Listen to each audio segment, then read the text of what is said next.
Hey my உறவுகளே, நம்மளுடைய இன்ட்ரெஸ்டிங்கான மண் வாசனை சீரியலில் இன்றைக்கி என்ன நடந்திருக்குன்றதை பார்க்குறதுக்கு முன்னால் வீடியோவை மறக்காமல் சப்ஸ்கிரைப் பண்ணி லைக் பண்ணி வச்சுக்கோங்க. சரி வாங்க, டைம் வேஸ்ட் பண்ணாமல் வீடியோக்குள்ளே போயிடலாம்.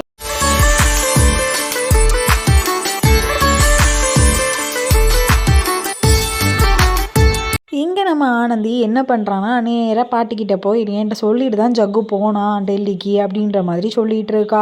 ஆனால் நம்ம பாட்டியோ செம்ம கோவத்தில் இருக்காங்க. உனக்கு எதுக்குடி இந்த வேண்டாத வேலை, நீ தான் ஒரு வீட்டுக்கு போயிட்டல, அவன் வேலையை பார்த்துட்டு நீ இருக்க வேண்டியதானே ஆனந்தின்னு சொல்லிட்டு இருக்காங்க.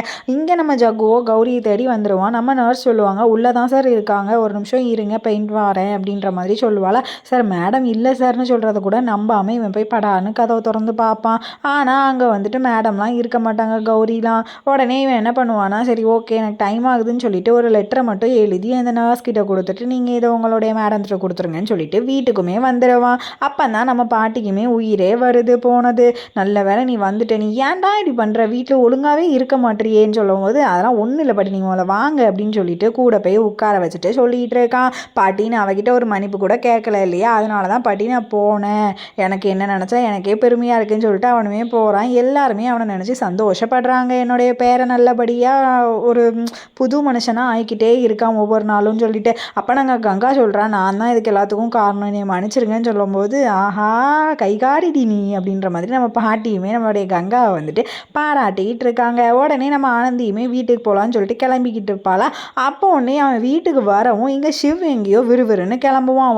உடனே வந்துட்டு சிவ்னு நிறுத்தி பாப்பானவே நிற்காமல் போயிடும். உடனே அத்தைக்கிட்ட வந்து சிவ் எங்கே போகிறாங்க அப்படின்ற மாதிரி சொல்லும்போது உடனே வந்துட்டு அவங்க அத்தை சொல்லுவாங்க, இல்லைம்மா மினிஸ்டருக்கு வந்து ஆக்சிடென்ட் ஆகிட்டு அதனால தான் வந்துட்டு போகிறான், இவன் அங்கே தான் ஒரு 2-3 நாள் தங்குவான்னு சொன்னோன்னே இவளுக்கு மூஞ்சி புஷ்ஷுன்னு ஆயிடுது. உனக்கு தான் அவன் 2-3 தடவை ஃபோன் அடிச்சான்ல, ஏன் நீ எடுக்கலைன்னு கேட்கும்போது இல்லைத்த நான் வந்துட்டு கோவிலில் இருந்தேன், அதான் அத்தை என்னால் எடுக்க முடியல, சரி ஓகே அத்தை நான் பார்த்துக்கிறேன் அப்படின்ற மாதிரி சொல்லிவிட்டு இவன் என்ன பண்ணுவான்னா ஓடி போய் ரூமில் கிடந்து அழுதுகிட்டு இருப்பான். நான் கோயிலில் இருந்ததுனால உங்கள் ஃபோன் அட்டன் பண்ணாமல் இருந்துட்டேன், ஐயோ நான் 2 நாள் உங்களை எப்படி பார்க்காம இருக்க போகிறேன்னு சொல்லிட்டு அவனுடைய டிஷர்ட் வாங்கி கொடுத்துருப்பா இல்லையா, அதை தான் கெட்டி பிடிச்சிட்டு அங்கே படுத்து கிடப்பா. அப்போ உடனே திரும்பி பார்ப்பா, அந்த பெட்டில் வந்துட்டு அவன் மட்டும் இருக்க மாட்டான் இல்லையா. உடனே என்ன பண்ணுவான், அந்த இடத்துல மட்டும் சும்மா கையை தூக்கி போட்டுட்டு உடனே அப்படி போய் அந்த பெட்டில் உள்ள தலகாணி மேலே போய் முத்தம் கொடுத்துட்டு அது மேலேயே அப்படி வந்துட்டு ஐ லவ் யூ சிவன்னு சொல்லி ஒன்று சொல்லிகிட்டு இருப்பாங்க. அதுக்கப்புறம் காலையில் ஆகிடுமா. இங்கே கொஞ்சம் கொஞ்சமாக நம்மளுடைய கங்காவுமே வந்துட்டு அவளுடைய பழைய நிலைமைக்கு தான் திரும்பி வந்துக்கிட்டு இருக்கா, கொஞ்சம் சந்தோஷமாக இருந்துகிட்டு இருக்கா. அப்போ உடனே ஏதோ ஃபோன் அடிக்க உடனே அந்த ஃபோனை கொடுக்கறதுக்காக இவன் என்ன பண்ணுவானா, அந்த ஃபோனில் வந்துட்டு ஏதோ பஜ்ஜிலாம் பிசைஞ்சிட்டு இருப்பா. அந்த மாவோட கையில் அந்த ஃபோனையுமே எடுத்துகிட்டு மேலே போவா. படார்னு ஜக்கு மேலே போய் இடிச்சிருவா கீழே ஏதோ ஒரு சத்தத்தினால.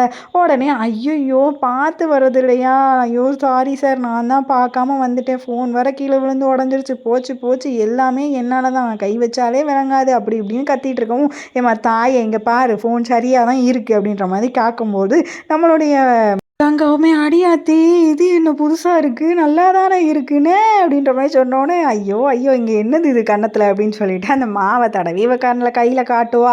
உடனே வந்துட்டு ஐயோ சாரி சார் கையை கழுவிங்கவங்க சார் அப்படின்ற மாதிரி சொல்லிட்டு இவளுமே கிச்சனை பார்க்க ஓடி போயிடுவா. நம்ம ஜக்குவுமே வந்துட்டு மறக்காமல் போலீஸ் ஸ்டேஷன் கிளம்பு அப்படின்னு சொன்னோன்னே உடனே வந்துட்டு நானும் கிளம்புறேன்னு சொல்லிட்டு கையை கழுவிட்டு உடனே கிளம்பிடுவாங்க. 2 பேரும் வெளியில் வந்து பார்க்கும்போது டயர் வேறு பஞ்சராக இருக்கும். ஐயோ இந்த டிரைவருக்கு இதே வேலையாக போச்சு, டிரைவர் பஞ்சர்னால் பார்க்க மாட்டானா, இப்போ நான் வர ஆயிடுச்சே, நம்ம ஒன்று பண்ணுவோம், நீ என் கூட மோட்டர் பைக்கில் வந்துரு அப்படின்ற மாதிரி சொன்னோன்னே இவளுக்கு அப்படியே ஒரு மாதிரி இருக்கும், எப்படி உங்க கூட வரேன்ட்டு.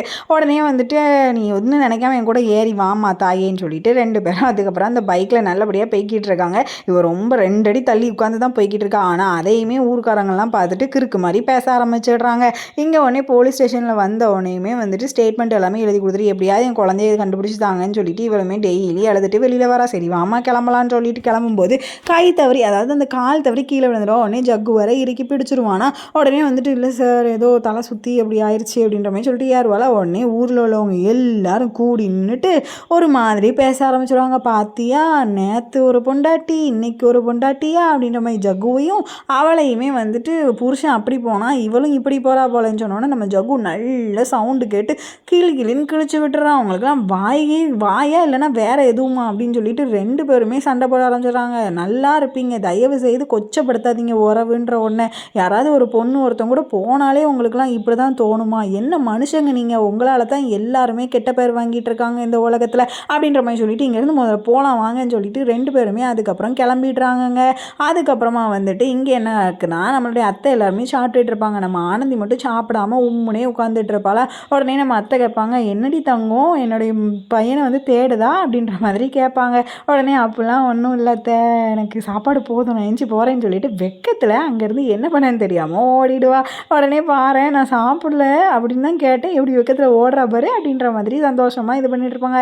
இவன் உடனே ரூமில் போயிட்டு உன்னைய பார்க்காம என்னால் இருக்கவே முடியல கலெக்டரே அப்படின்ற மாதிரி பேசிகிட்டு இருக்கோம். ஒரு ஃபோன் வந்துடும். அது யாருன்னா நம்ம சிவா தான் இருக்கும். உடனே இப்போ தான் உங்களை பற்றி நினச்சேன் தெரியுமா?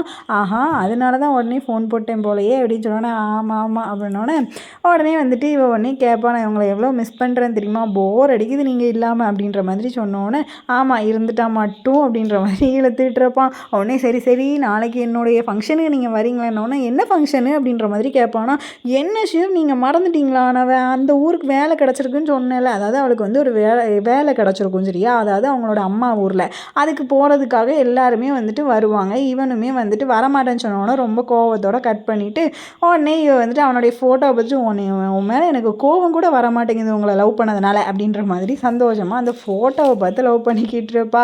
அதுக்கு அடுத்த நாளே வந்துட்டு அந்த ஃபங்க்ஷனுக்காக எல்லாருமே வந்துட்டு ரெடியாகி வந்திருப்பாங்க சரியா.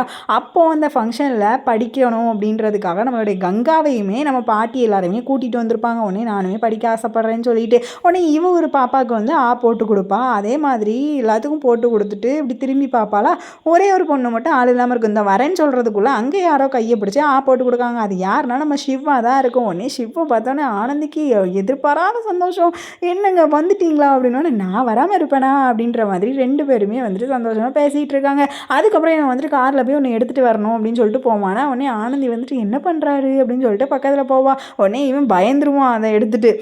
ஐயோ பின்னாடியா நிற்க பயந்துட்டேன். இவ கேட்பா என்ன எடுத்தீங்க காட்டுங்களேன் அப்படின்ற மாதிரி கேட்பாளா. அதெல்லாம் ஒன்றும் இல்லை அப்படின்ற மாதிரி இவனுமே வந்துட்டு காமிக்காமல் நின்றுட்டுருப்பான். உடனே ப்ளீஸ் ப்ளீஸ் காட்டுங்களேன். சரி நானுமே உங்ககிட்ட அப்போ தான் ஒன்று சொல்லுவேன் அப்படின்னோன்னே என்ன சொல்லு அப்படின்னோன்னே நீங்கள் முதல்ல காட்டினா தான் நான் சொல்லுவேன் அப்படின்ற மாதிரி சொன்னோன்னே ஐயோ உங்ககிட்ட இருந்து தப்பிக்கவே முடியாது ஆனந்தின்னு சொல்லிட்டு இவனுமே மெதுவாக அவனுடைய பேக்கெட்டில் இருந்து ஒரு பொம்மையை தான் எடுக்கிறான். அதில் வந்து லவ்னு எழுதியிருக்கும் சரியா. உடனே வந்துட்டு நானும் இது சம்மந்தமாக தான் உங்ககிட்ட ஒன்று பேசணும்னு சொன்னோன்னே இது சம்மந்தமாவா என்ன சொல்கிற நீ சொல்லு சொல்லு அப்படின்ற மாதிரி சொல்லுவானா. உடனே வந்துட்டு இல்லை நான் எழுதி காட்டுறேன் அப்படின்ற மாதிரி சொல்லுவான். இல்லை நீ சொல்லு அப்படின்ற உடனே இவளுமே வந்துட்டு நான் ஐ அப்படின்ற மாதிரி சொல்லிகிட்டு இருக்கோம். ஐயின்னு சொன்னது தான் தாமதம். இந்த பையன் என்னடானா படாருன்னு ஆனந்தி பக்கத்துலேயே போய் நின்றுக்கிடுவான் சரியா. நின்றுட்டு சொல்ல ஆனந்தி இப்போ அப்படின்ற மாதிரி சொன்னோன்னே இவளுக்கு கூட கொஞ்சம் அமைதியாயிருவா. உடனே அந்நேரம் பார்த்து ஒரு பொண்ணு வேறு வந்துடுவா. இதுங்களுக்கு வேலையே இல்லை, எப்போல்லாம் இது கூட நிற்கிறோன்னு அப்போல்லாம் ஏதாவது ஒரு டிஸ்டர்பன்ஸ் ஆயிருதுன்னு சொல்லிட்டு ஒரு நோட்டம் விட்டுட்டு அதுக்கப்புறம் கீழே போய் உட்காந்துருப்பாங்க. அப்போ உடனே சொல்லுமா அப்படின்னோடனே இவன் வந்து நான் எழுதியே காமிக்கேன் அப்படின்னோடனே எழுதியாவது காமிமா அப்படின்னு சொன்னோன்னே LOVன்னு போட்டுருவாங்க. வீன்னு போட்டுட்டு 2 பேரும் ஒருத்தருக்கு ஒருத்தர் பார்ப்பாங்க. சிவுக்கு ஆஹா அப்படின்ற மாதிரி ரொம்ப குஷியாயிடும். அந்நேரம் வந்து நம்ம கங்கா வந்துடுவா. கங்கா வந்து ஏதோ ஸ்வீட் கொடுக்க வருவா. அதை பார்த்துட்டு சட்டார்னு மடக்கி வச்சுருவாங்க. உடனே இவங்க ஒன்றுமே தெரியாத மாதிரி மாற்றி வச்சுருவாங்க. அதுக்கப்புறம் போனதுக்கப்புறம் ஈன்னு எழுதுவா. ஈன்னு எழுதும்போது அவனோட அப்பாவே வந்துடுவாங்கம்மா போகிறதுக்கு லேட் ஆகிட்டு கிளம்பலாமா அப்படின்ற மாதிரி எல்லாருமே வந்துடுவாங்க. உடனே சொல்லாமல் இந்த இடத்துக்குலாம் நீ நவள முடியாதுன்னு சொல்லுவானா. உடனே அந்த கிளம்பிட்டேன்ப்பா அப்படின்னு சொல்லிட்டு கூப்பிடாத யாருக்குமே படாருன்னு போயிடுவா. யாருமே கூப்பிட்டுருக்க மாட்டாங்க ஓடிடுவா. உடனே வந்துட்டு காரில் ஏறிட்டு அத்தை தான் வந்துட்டு முதல்ல போயிட்டு வாமா நல்லபடியான்னு சொல்லுவாங்க. 2 சிவ் வந்தோடனே நான் ரொம்ப உங்களை வந்துட்டு மிஸ் பண்ணுவேன் தெரியுமான்னு சொன்னோன்னே எதுக்கு மிஸ் பண்ண போகிற நீ ஒன்று சொல்லு உன்னை தேடுதுன்னு சொல்லிட்டா நான் உடனே உன்னை தேடி வந்துடுவேன் நீ நினச்சா போதும்னு சொல்லிட்டு அவளையுமே அங்கேருந்து சந்தோஷமாக அனுப்பி வைக்கிறான். சரி ஓகே ஃப்ரெண்ட்ஸ் நாளைக்கு என்ன நடந்துச்சுன்னு நாளைக்கு பார்க்கலாமா. இந்த எபிசோட இதோட முடிச்சுக்கலாம் ஓகேங்களா. நாளைக்கு ஆனால் ஒரு ட்விஸ்ட் இருக்குது. அது என்னன்னு ஆல்ரெடி கண்டுபிடிச்சிருப்பீங்க. என்னன்னு தெரிஞ்சால் கமெண்ட்டில் சொல்லிட்டு போங்க.